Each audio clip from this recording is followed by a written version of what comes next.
we try to show you different types of drawings and stories behind it. So if you are an art lover and wants to know the unknown facts, press the subscribe button now. Now let me introduce you to today's topic. Today in our world tour series, we will take our painting journey to the country known as the land of angels. It's England, the medieval era. So don't miss out this amazing painting and stories. Watch this video till the end. Here's coming England, the medieval era. Friends, our world tour series is, as you know, always very diverse and exciting. In starting, we crafted so many paintings of different countries around the world, and this quest still continues. So, we have reached today on the land of angels. We will make a painting of England of medieval era. As history is something, I believe, which makes the pathway for the future, or we can say present. So, we are always very curious to know how people was like in the past, how we made it to here.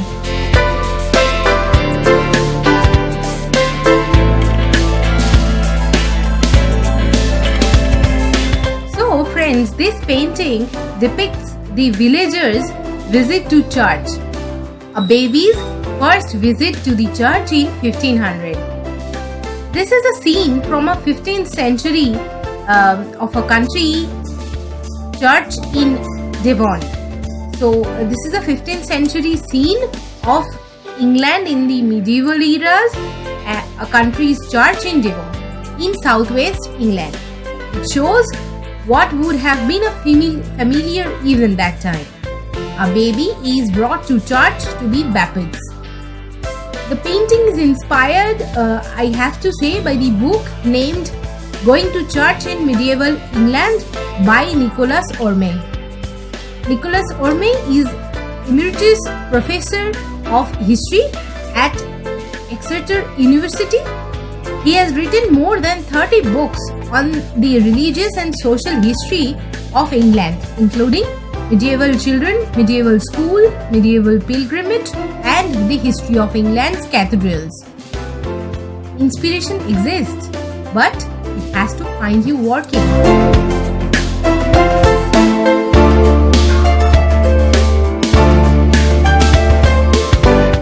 England, friends, in the Middle Ages concerns the history of England during the medieval period, from the end of the 5th century through to the start of the early modern period in 1485.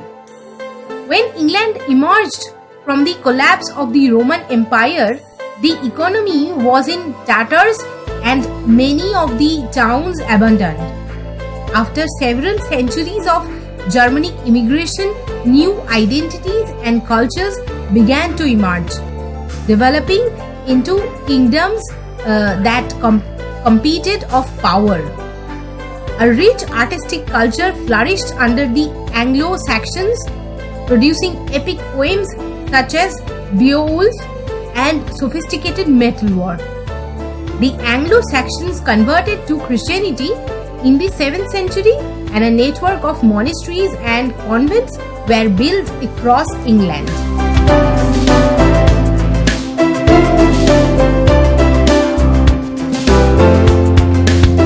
Friends, medieval period, is the time between 1066 year and 1485 year. William of Normandy's triumph over King Harold at the Battle of Hastings marked the dawn of a new era. The overthrow of the Saxon Kingdom of England was to transform the century the Normans conquered, from how it was organized and governed to its language and customs, and perhaps most visibly today, its architecture. Monasteries and churches flourished in 12th and 13th centuries. New religious foundations such as almshouses and hospitals cared for the poor and sick.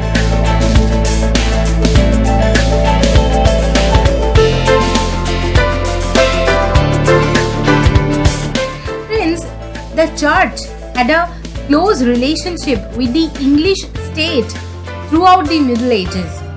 The bishops and major monastic leaders played an important part in national government, having key roles on the king's council.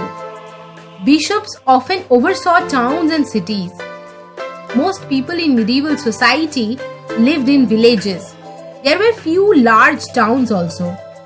The majority of people were peasants who worked on the land. There were a range of jobs and trades in towns and villages, some quite similar to those people might have today.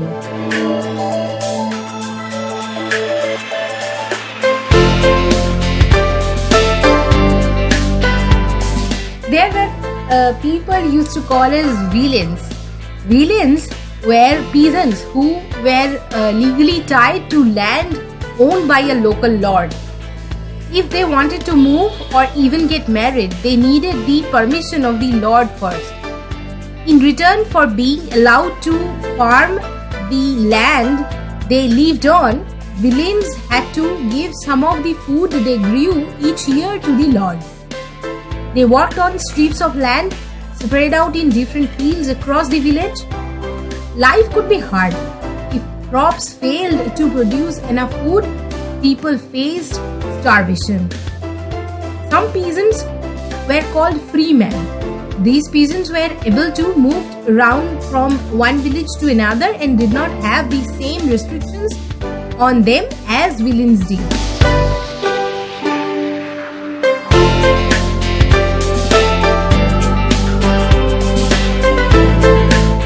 Their homes, peasants' homes, were small, often just made up of one room. A peasant's hut was made of wattle and dough, with a thatch roof but no windows. Inside the hut, a third of the area was penned off for the animals which lived in the hut with the family. A fire burned in a heart of the center of the hut, so the air was permanently eye-watering smoky. Furniture was maybe a couple of stools, a trunk for bedding, and a few cooking pots. Women in peasant families learned to spin wool from an early age, using wooden wheels to make clothes. Children in medieval England spent most of their time helping their parents with day-to-day activities. Rather than going to school, they worked on jobs in the house, looked after animals, and helped to grow food. These are like the societies and the culture and how people used to live there in the medieval England era.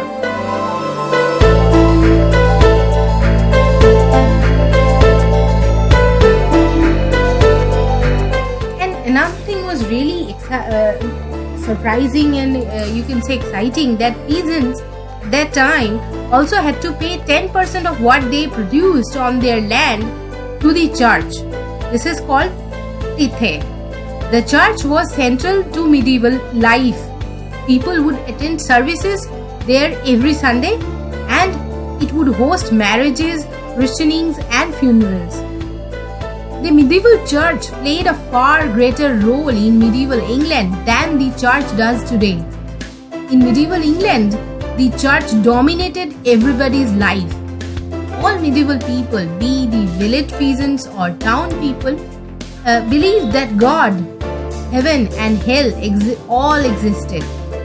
From the very earliest of ages, the people were taught that the only way they could get to heaven was if the Roman Catholic Church led them.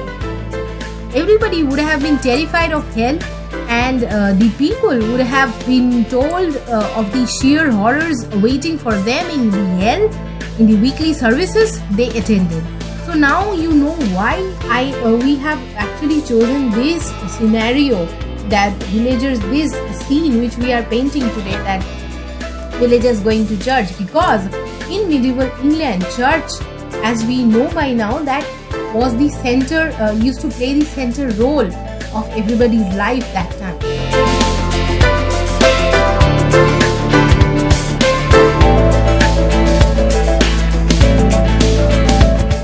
let's know, friends, about everybody know, but let's sum up with England today. England is a predominant constituent unit of the United Kingdom, occupying more than half of the island of Great Britain.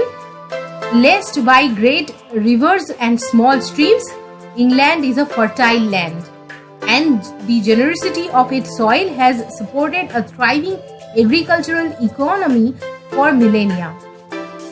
In the early 19th century, England became the epicenter of a worldwide industrial revolution, and soon the world's most industrialized country also.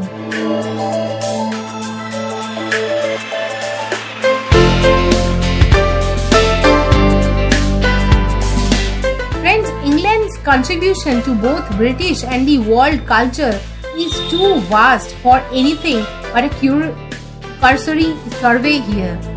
Historically, England was a very homogeneous country and developed coherent traditions, but especially as the British Empire expanded and the country absorbed people from throughout the globe, English culture has been ascended with diverse contributions from Afro-Caribbeans, Asians, Muslims, and the other immigrant groups.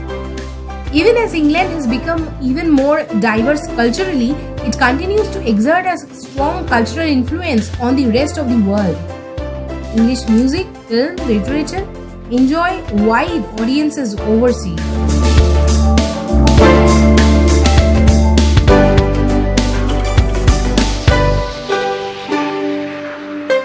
My dear friends, the 6.5 centuries between the end of Roman rule and the Norman conquest are among the most important in English history.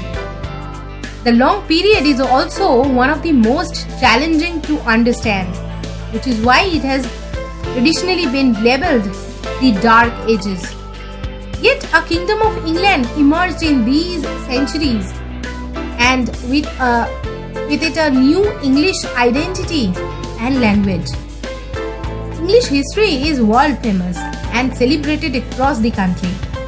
Whether it's a visit to the Awe-Spring Tower of London, a walk around the atmospheric ruins of ancient castles, exploring prehistoric Stonehenge, or checking out the Victorian village of Saltaire, you will feel like you have stepped back in time, as we did today. Our world tour series will continue, friends. We will continue to search this little happiness, joy, love, and peace just to share with all of you. Let this be one family. Let's color the life with Imagination Gallery.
Hope you liked and enjoyed today's beautiful experience of medieval England. Convey your feedbacks and suggestions about our drawing sessions and do not hesitate to communicate here in the comment box. So if you like our drawing session and you want to know about different paintings and stories behind it, then do not forget to subscribe our channel. Here's wishing you an amazing week. Stay safe, have peace and take care of yourself. Bye for now.